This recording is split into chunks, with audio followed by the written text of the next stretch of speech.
Hello, beautiful people. Joseph McDonald here.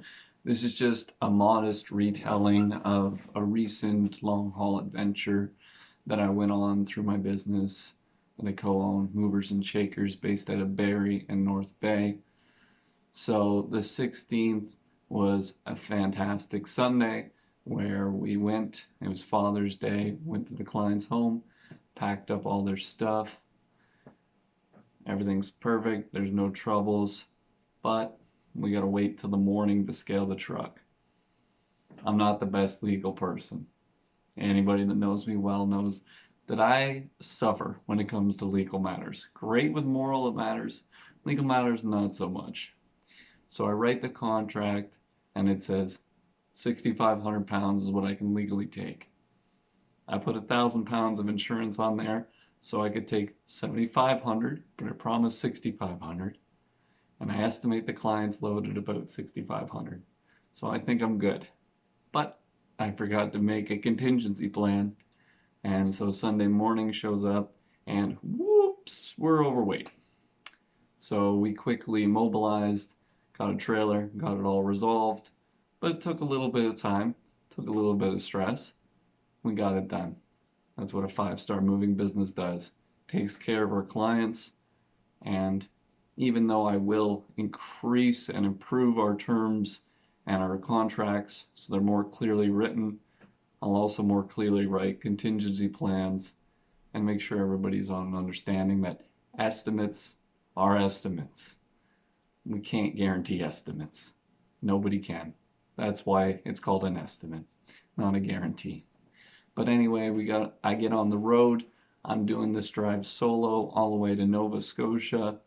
So on Monday, I drive the 13 and a half hours or so, 13, a little bit less actually, because thankfully my truck had overdrive, so I was able to go a little bit better with the speed. Most trucks in Canada are governed at 105, but thankfully due to overdrive, thanks to one of our contractors, Connor, finding that for us, I think I was going about 108 was where I was capping at, which, might not sound like a big difference, but in a 13-hour day, you can really see it on the clock. So I get to where we usually stay in Déglise, Quebec. It may be DeGelis. I don't know. I haven't asked the locals, but anyway, we call it Déglise, Quebec. We stay at a place called Motel Claude. Lovely place right on the highway. Well priced, quiet, nice. Love it. So stay there. I had to get up pretty early the next day, so it was just like get there, sleep, and wake up in the morning. I head through the beautiful hills of New Brunswick, and just west of Déglise, if you're ever heading to New Brunswick, just west of Déglise, gorgeous area. Very nice. Anyway, going through New Brunswick, beautiful area. I saw 2 deer the day before, 2 baby deer on the side of the road. They were fantastic. I only got to see 1 more deer on the way home. And that was all the nature I got, all on the side of the highway, thankfully. I feel like the species are getting smarter, especially the bigger species. I think they're getting smart enough that it's in their DNA now, in their memory, DNA memory, that they don't want to get stuck on the road when the cars are coming. Different story for the bugs. My truck was caked in bug guts. And so much so that when I was driving into Déglise, it was a little bit dark and it was a little bit late. It felt like rain.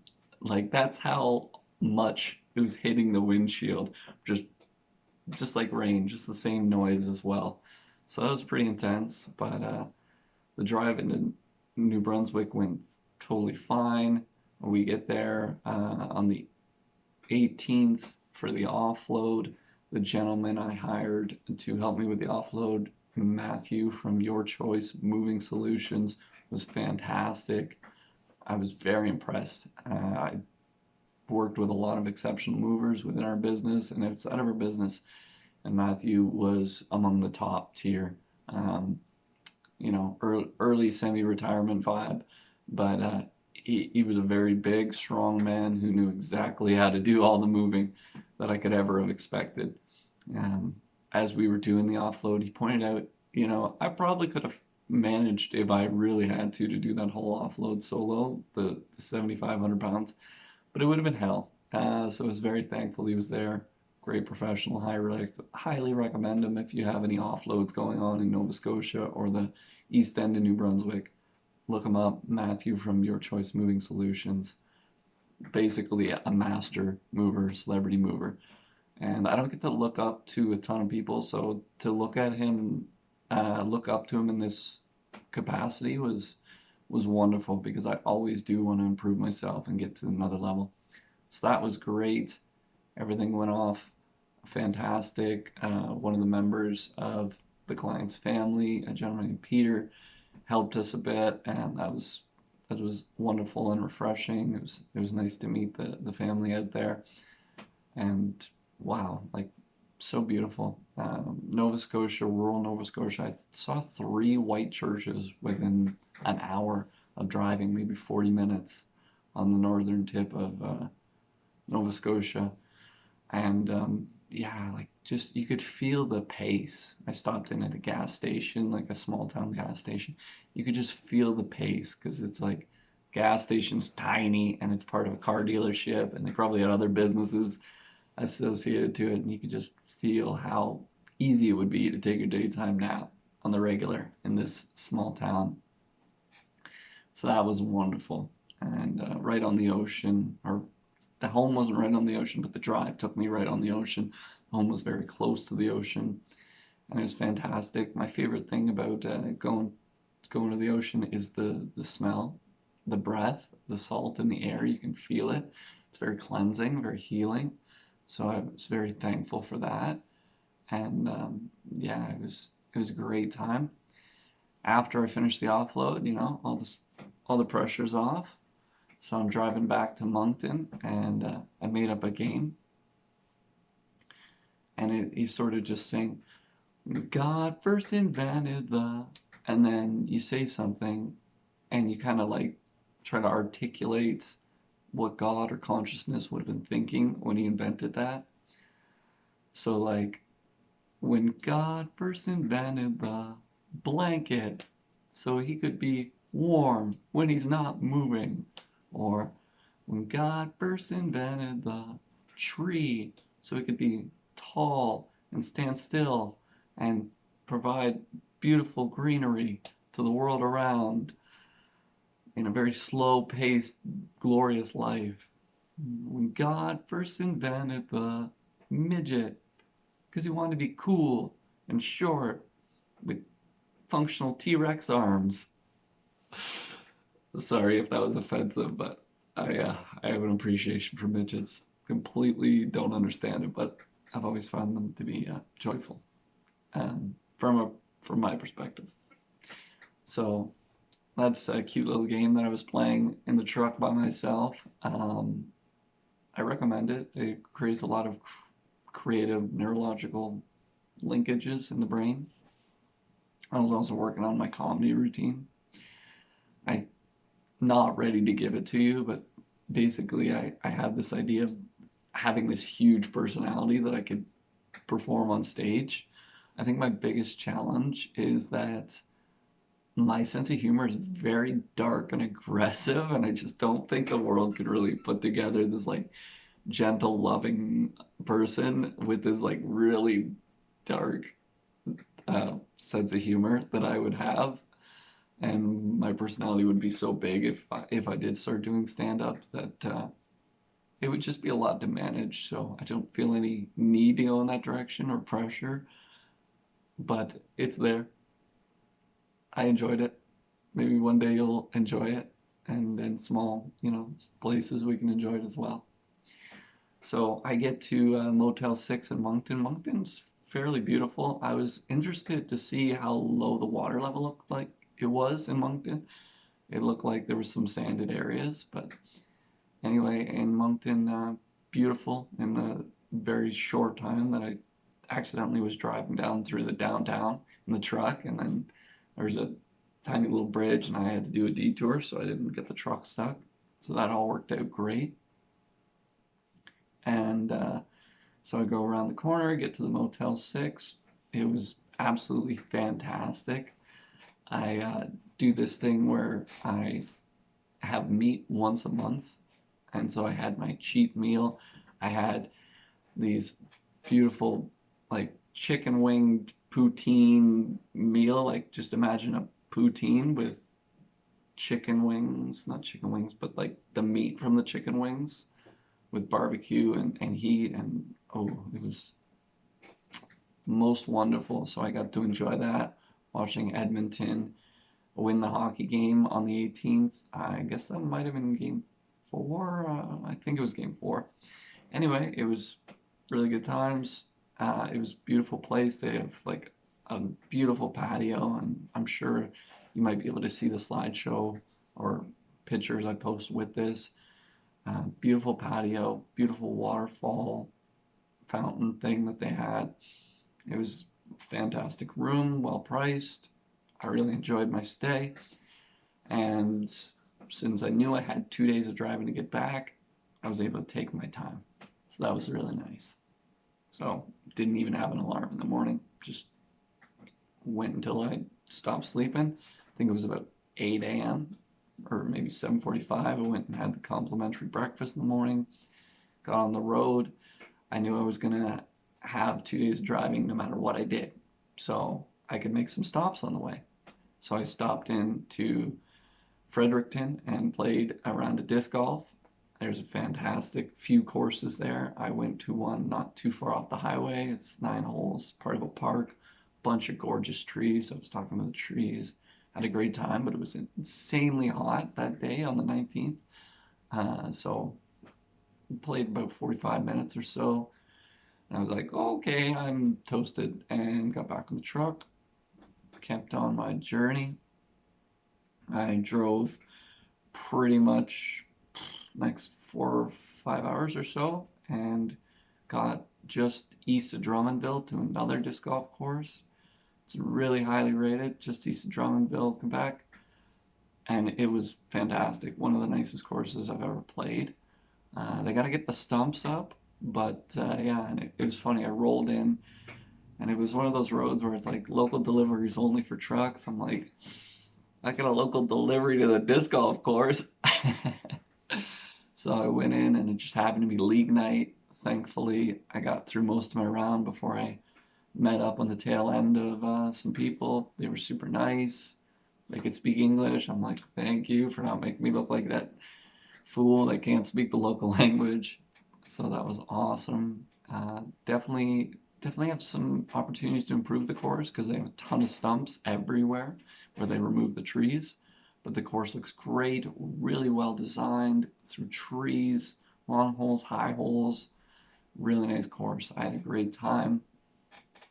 And so now I'm headed to Drummondville for a motel I found online. It was like $80 after tax, $88 after tax for a motel room. I was like, what? And it was 4.5-star review, 4.8. I was like, what? So I get there, and as I'm driving up, um, it says like passion or something on the door, and the owner there, he like brings me down, and he's like, we're really old school here, and so you got a physical key, which is pretty weird and pretty abnormal. Not weird, abnormal. But he's like, all right, we got to go in here. I'll get you the key or the invoice or whatever. And he takes me into this passion place, and I'm like, what is this? Is this a strip club or something? And he's like, no, it's a swingers club. And I'm like, whoa, what's going? There's a swingers club? He's like, yeah, it's on weekends only. I'm like, oh, thank you for this, because it's only the 19th. It's a Wednesday, so it was like no big deal.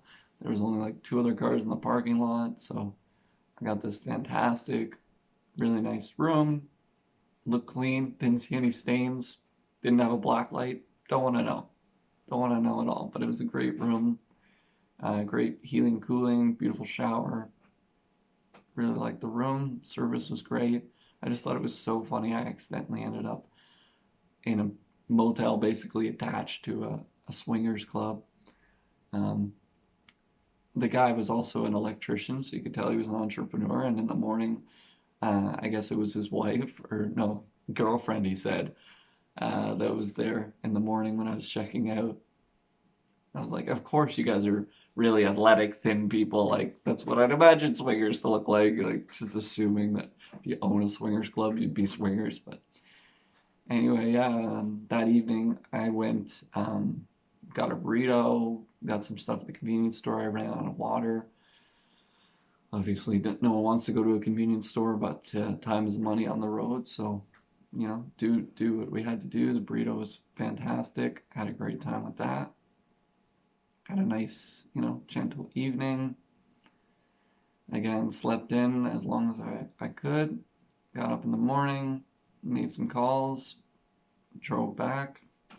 There's a ton of traffic, accidents and stuff on the Thursday, the 20th, going north on the 400 and the 401. So I did a little detour in through Newmarket. It worked out okay. Got back at around 6:30, filled up the fuel, 6:45. And there you go. That was a glorious trip. It's a lot to do a long haul. It's a lot for sure. So, when you're doing a long haul, like as a client, get as much information as you can, estimate your weight the best you can, talk to a bunch of people. I think it's a huge move for people. Like this was a family that grew up in Nova Scotia and then went to Ontario to work, and now they're retiring, going back to Nova Scotia. I think that's a pretty good way to do it. I don't think most people could do Nova Scotia. It feels so incredibly slow. And that's in the summer. Like that's their tourist season and it feels very slow. So in the winter, I can't even imagine. I'm sure like it's like they're just hibernating almost. Like that's how slow I imagine it being. Beautiful place, fantastic. If you love nature, you love hiking, the ocean, then it's great. But if you're a get up and go kind of person, I don't know if Nova Scotia is for everybody, especially rural Nova Scotia. Like we think rural Ontario is slow, rural Nova Scotia is in a whole nother league of slow. So so thankful for the opportunity. The roads through Quebec are a little bit brutal at times. I mean, in Ontario they can be a little bit brutal at times. But yeah, driving like 40 plus hours in the 4 days. Plus, I did a huge move to Kingston on the Friday. Well, huge travel to Kingston on Friday from Barrie for another friend, client, associate. Much love to you. And yeah, it was a busy week for me. A lot of time in the truck. Just it's nice to rest after that. Fun little adventures. You gotta meditate a lot when you're on the road. The radio will only do so much. I didn't listen to any podcasts. I just get in a zone. I meditate. I feel the land. I feel the spirit, and have a great time. And again, thank you so much for watching. Thank you for tuning into this. I will try to get it associated with the pictures that are related. And thank you for checking out my little vlog here. If you need a move, I'm here for you. I hope you check out Conscious Talks if you like listening to me talk. And yeah, have a wonderful day. Thank you so much. Bye for now.